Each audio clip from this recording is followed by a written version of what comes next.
Bonjour, ici Tammy Cabage, ravi de vous retrouver dans cette nouvelle vidéo dans laquelle je vais répondre à la question suivante: pourquoi j'ai choisi le trading, pourquoi je n'ai pas choisi un autre métier. Je vous retrouve dans 2 secondes, à tout de suite.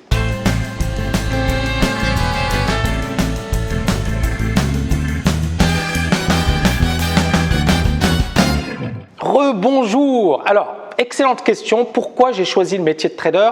Je vais vous dire une chose, c'est qu'effectivement je ne savais pas ce que je voulais faire quand j'étais plus jeune, je ne savais pas, je n'avais aucune connaissance de ce que je voulais faire. Un jour, par hasard, j'ai lu un bouquin de finance et je me suis dit « Waouh, c'est vraiment un monde fascinant ». J'avais également, je me souviens en 2e année à l'université, j'avais un professeur d'origine égyptienne avec un super accent, il nous faisait un cours sur l'économie internationale et en anglais. Et ce qui était marrant, c'est qu'effectivement, dans ce cours, il nous a parlé bien évidemment des traders. Il nous a dit oui, ce sont des personnes très intelligentes, très brillantes, qui gagnent beaucoup d'argent. Ça m'avait interpellé, mais ça ne m'avait pas forcément attiré. Puis, bien évidemment, en lisant quelques bouquins, j'ai trouvé par hasard des bouquins sur George Soros, sur l'analyse technique. Puis là, je me suis dit, waouh, c'est vraiment un monde fascinant, c'est vraiment un monde qui me correspond et c'est vraiment un monde effectivement que j'ai envie d'aborder. Mais je me suis dit, c'est quand même un monde fermé, c'est-à-dire que ce n'est pas ouvert à tout le monde, il y a beaucoup de barrières à l'entrée et je vous parle encore une fois des années 90. On a l'impression que ça fait il y a très longtemps, mais dans les années 90, ça n'a rien à voir avec aujourd'hui. Aujourd'hui, c'est hyper facile, vous avez Internet, vous avez accès à toute l'information, etc. Les années 90, on n'avait pas encore Internet, c'est vers la fin des années 90 que l'Internet a commencé à être introduit, mi-90, mi des années 90, et donc effectivement, c'était la préhistoire sur le plan de l'information. Donc effectivement, pour avoir des informations sur le trading, etc., la seule manière d'y accéder, c'était de lire des bouquins. Et donc pour moi, c'était effectivement un monde merveilleux, mais un monde fermé, un monde auquel je ne pourrais jamais accéder. Maintenant, en lisant les biographies de certains grands traders, je me suis dit, tiens, pourquoi faire ce métier? Alors, première raison, bien évidemment, quand vous êtes jeune, c'est l'argent. C'est-à-dire que vous dites, ouais, c'est un métier dans lequel je vais gagner beaucoup d'argent, je n'ai pas de hiérarchie, je n'ai pas de compte à rendre, donc c'est un super métier et ça vaut le coup effectivement de le faire.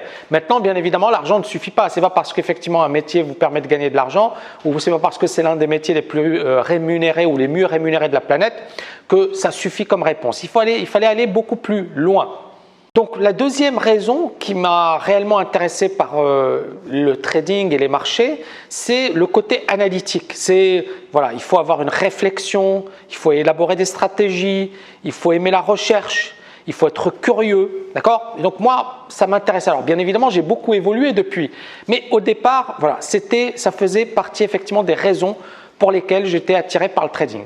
Troisième raison, pour moi, effectivement, c'est un métier où il faut avoir du sang-froid et il faut avoir également une grande détermination. Et pour moi, effectivement, je considérais que j'avais du sang-froid, que j'étais quelqu'un de zen en situation, que je n'étais pas quelqu'un effectivement qui stressait n'importe comment et qui était capable de rester concentré.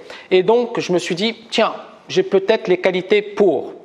Quatrième raison, c'est que c'est un métier où il n'y a pas de hiérarchie. Je peux vous dire, j'ai travaillé dans plusieurs entreprises, je l'avais déjà développé et à chaque fois, j'ai eu des problèmes avec la hiérarchie. À chaque fois, j'ai eu des soucis, que ce soit avec les collègues, que ce soit avec les patrons, parce qu'encore une fois, le monde de l'entreprise, et je l'avais déjà dit, n'est pas un monde juste. C'est pas la peine d'être, comment dirais-je, le premier à arriver au boulot et le dernier à partir. C'était mon cas. J'arrivais le premier, j'étais le dernier à partir parce que j'étais le plus motivé. Est-ce que ça m'a permis d'avoir une promotion? Non. Ça m'a poussé vers la sortie. Pourquoi? Parce que j'étais gênant, parce qu'il y en avait un, ils étaient là, tranquilles, ils allaient prendre leur café, ils étaient peinards, alors que moi, j'étais le bosseur. C'est-à-dire la personne qui en voulait, Donc, pour les collègues, j'étais gênant parce que j'étais le plus travailleur. Et pour les boss, j'étais gênant parce que j'étais hyper ambitieux et j'étais un travailleur.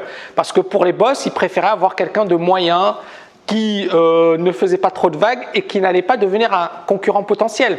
Je me souviens d'une de mes expériences dans une ancienne entreprise. À un certain moment, il y avait Bloomberg qui nous avait proposé effectivement des interviews. Pensez qu'ils m'ont pris moi? Non, ils ont pris un autre. Pourquoi? Parce que j'étais gênant, parce que j'étais celui qui travaillait le plus, j'étais celui qui était le plus admiré par ses collègues et donc le plus dangereux pour les boss. Et donc pour eux, j'étais également l'homme à abattre.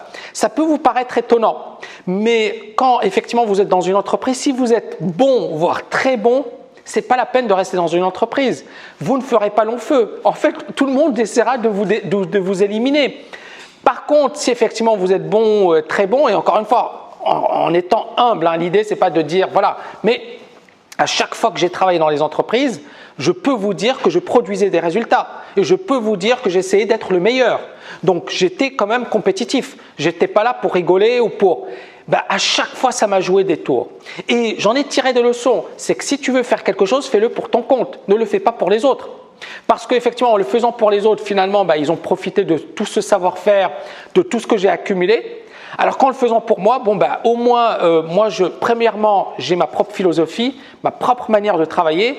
Vous voyez, par exemple, sur YouTube, je partage énormément de connaissances, de savoir, et je le fais bien évidemment gratuitement. Mais ce qu'il faut savoir, c'est que si je bossais dans une entreprise, j'aurais jamais pu le faire, parce que l'entreprise m'aurait dit non, tu peux pas le faire. Donc, pour moi, le trading, c'était également éliminer la hiérarchie. Donc, c'était la hiérarchie, je déteste la hiérarchie, et pour moi, le fait de ne pas avoir de boss, c'est quelque chose d'extraordinaire. La cinquième raison, c'est la liberté totale. C'est-à-dire que le problème, par exemple, il y a beaucoup de personnes qui habitent en région parisienne. Vous savez que plus de 80%, j'ai lu récemment un chiffre, plus de 80% de personnes souhaitent quitter la région parisienne. Vous imaginez 80% des Franciliens qui souhaitent quitter la région parisienne. Alors, je pense que les chiffres sont bons, vous vérifierez, mais ce n'est pas grave. Ça veut dire quoi? Ça veut dire qu'il y a beaucoup de personnes qui ne sont pas heureuses. Donc, elles vont à Paris parce qu'elles n'ont pas le choix, elles vont à Paris parce que c'est là où il y a du travail, mais si elles pouvaient quitter Paris, elles l'auraient fait. Donc, le trading, pour moi, c'est également cette liberté. C'est-à-dire que si effectivement on est bon, on a cette possibilité d'habiter où on veut. Moi, par exemple, quand j'ai choisi Dubaï, alors c'est pas parce qu'effectivement il fait beau, etc. Mais bon, il y avait pas mal d'avantages, mais je me suis dit effectivement, je préfère vivre dans un endroit où il fait beau quasiment toute l'année. Alors, il fait chaud l'été, mais là, par exemple, au mois de décembre, au mois de janvier, on a du 25 degrés dans la journée, c'est hyper agréable. Pour le Parisien que j'étais, puisque je suis resté à Paris plus de 10 ans, je pense que ça change tout. C'est-à-dire, effectivement, à Paris, la grisaille, le stress, la vie parisienne, le train-train parisien, c'est vraiment un stress infernal. Et je pense qu'effectivement, pour quelqu'un qui souhaite effectivement avoir une qualité de vie, Dubaï, c'est intéressant. Il y a d'autres villes. Voilà, encore une fois, ça c'est quelque chose de personnel. Mais j'avais cette liberté. Et je pense que c'est quelque chose d'assez important. Et je connais beaucoup de traders, notamment français, qui sont à Dubaï parce que c'est hyper intéressant. Il fait beau toute l'année. Pas d'impôts, on a une administration qui est géniale, les services sont au top. Franchement, c'est le bonheur.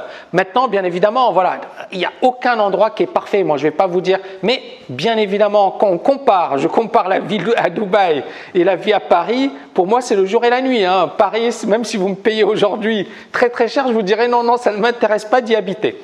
Bref, désolé pour ceux qui habitent à Paris, mais je vous dis franchement ce que j'en pense. Sixièmement, c'est que c'est un métier excitant. Alors, il y a beaucoup de personnes qui vous disent oui, mais l'idée, c'est de considérer le trading comme un job. Je sais qu'il y avait un auteur américain, un trader américain, John Carter, qui a écrit un bouquin qui est sympa d'ailleurs. Et dans ce bouquin, il disait oui, le trading, c'est un job. C'est-à-dire qu'effectivement, il faut le considérer comme boring. Il faut que ce soit ennuyeux. J'ai envie de dire oui et non. C'est-à-dire effectivement, il faut le considérer comme un process. Il faut le considérer comme quelque chose, effectivement, développer des routines. Mais il y a toujours cette excitation. C'est-à-dire que si effectivement vous faites du trading et ça ne vous branche pas, faites autre chose. Ne le faites pas parce qu'effectivement c'est un métier, parce que ça vous permet de gagner de l'argent. Mais si effectivement vous êtes passionné, si vous aimez le trading et si effectivement vous pouvez faire de belles choses avec le trading, faites-le. Moi personnellement, quand je me réveille, j'ouvre mes écrans, je suis concentré, boum, on y va. C'est-à-dire que j'ai toujours cette excitation. Il y a les réflexes à avoir, il y a la concentration à avoir, il faut repérer les meilleures opportunités. Je pense qu'on ne s'ennuie jamais. Donc, pour moi, c'est effectivement l'une des qualités également de ce métier et c'est ce qui a fait que je me suis intéressé à ce métier. Septième raison, c'est que, alors, je ne parle pas pour moi, je parle pour les autres, mais ce n'est pas un métier qui prend énormément de temps. Pourquoi je ne parle pas pour moi? Parce que moi, j'ai des journées qui sont hyper longues. Alors, je sais que je devrais corriger ça et je sais que je devrais aller à la plage. Désolé pour ceux qui me suivent. Je suis à Dubaï, je ne suis pas bronzé, mais c'est comme ça. Mais parce que moi, voilà, je sais qu'à un certain moment, voilà, si je veux aller à la plage, je peux y aller et que ça ne dépend que de moi. Mais ce que j'ai envie de vous dire, c'est qu'effectivement, ça ne vous prendra pas beaucoup de temps. Si vous ne faites que du trading et vous n'êtes concentré que sur le trading, par exemple en day trading, ça peut vous prendre 2-3 heures par jour. Donc, vous pouvez faire ce que vous voulez. C'est-à-dire que si effectivement vous voulez faire du surf après, vous pouvez le faire. Si vous voulez faire, peu importe. C'est votre vie à vous de choisir ce que vous voulez faire.